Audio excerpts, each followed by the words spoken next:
இயேசு கிறிஸ்துவில் அன்புமிக்க சகோதர சகோதரிகளே, இன்றைய வாசகங்கள் இறைவனின் ஞானம் சிறந்ததென்றும் மனிதன் உள்ளே இருந்து புறப்படுவது மனிதனை தீட்டுப்படுத்துகிறது என்றும் குறிப்பிடுகிறது.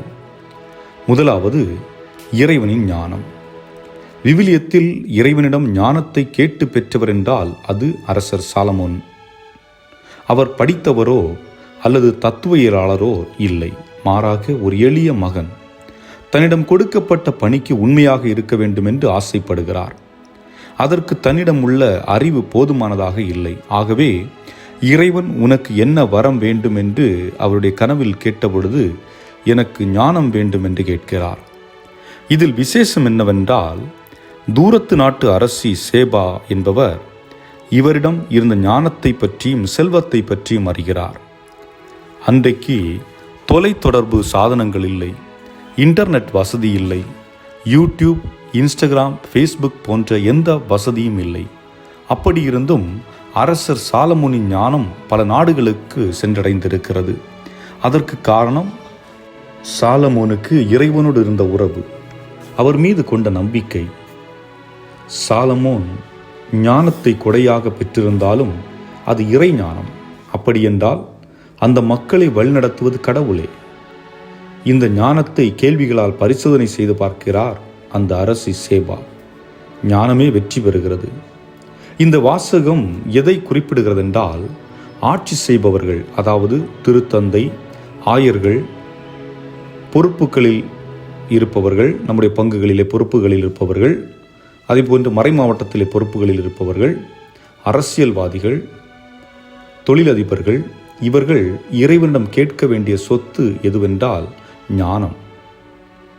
ஞானத்தோடு மக்களை வழிநடத்தும் போது அங்கே பொய்மை இருக்காது, உண்மை இருக்கும், இருள் இருக்காது, ஒளி இருக்கும். அதை போன்று இன்றைய நற்செய்தியில் பார்க்கிறோம், இயேசு வெளியிலிருந்து வரும் எதுவும் மனிதனை தீட்டுப்படுத்தாது என்கிறார். காரணம், அது உடலுக்கு தேவையான நன்மைகளை கொடுப்பவை. இது உணவை மையப்படுத்துகிறது என்று குறிப்பிடலாம். அதே நேரம் உள்ளே இருந்து புறப்படுபவை மனிதனை தீட்டுப்படுத்தும். இன்றைய நற்செய்தியில் எது உள்ளிருந்து புறப்படும் என்று வரையறுக்கப்பட்டுள்ளது. பரத்தமை, களவு, கொலை, விபச்சாரம், பேராசை, தீச்செயல், வஞ்சகம், காமவரி, பொறாமை, பழிப்புரை, செருக்கு, மதிகேடு ஆகியவற்றை தூண்டும் தீய எண்ணங்கள் வெளிப்படுகின்றன.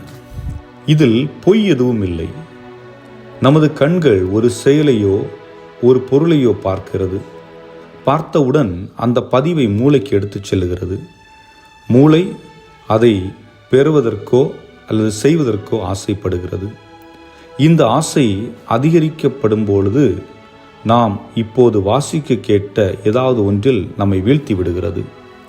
அதை போன்று நமக்கு பிடித்த ஒரு நபர் இன்னொருவரிடம் பேசிவிட்டால் பொறாமை, அந்த பொறாமை போக போக கொலை செய்யும் அளவிற்கு கூட சென்று விடுகிறது.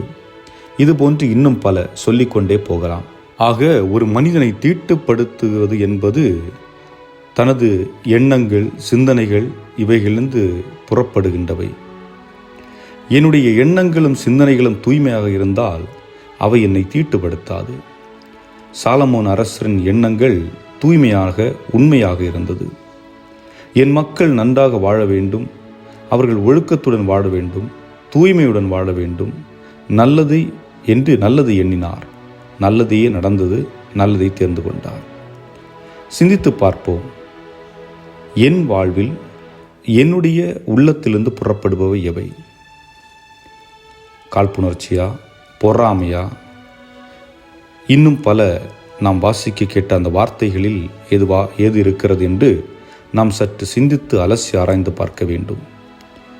ஏனென்றால் எனக்குள் என்னால் மாற்றத்தை ஏற்படுத்த முடியும் இறைவனுடைய துணையோடு. என்னோடு வாழுகின்றவர்களால் எனக்கு வழிகாட்ட மட்டும்தான் முடியும். ஆனால் எனது வாழ்வின் மாற்றத்தை நான் முடிவெடுக்க வேண்டும். அது இறைவன் துணையோடு. அதை சிந்தித்தவர்களாக நான் என்னுடைய உள்ளத்தை எதை வைத்து கரைப்படுத்துகின்றேன், அல்லது பிறரை எப்படி காயப்படுத்துகின்றேன், அல்லது நான் என்னுடைய எண்ணங்களின் வாயிலாக பல நன்மைகளை செய்து கொண்டிருக்கின்றேனா, பிறருக்கு ஏற்புடையவனாக வாழுகின்றேனா என்பதை சிந்தித்து பார்ப்போம்.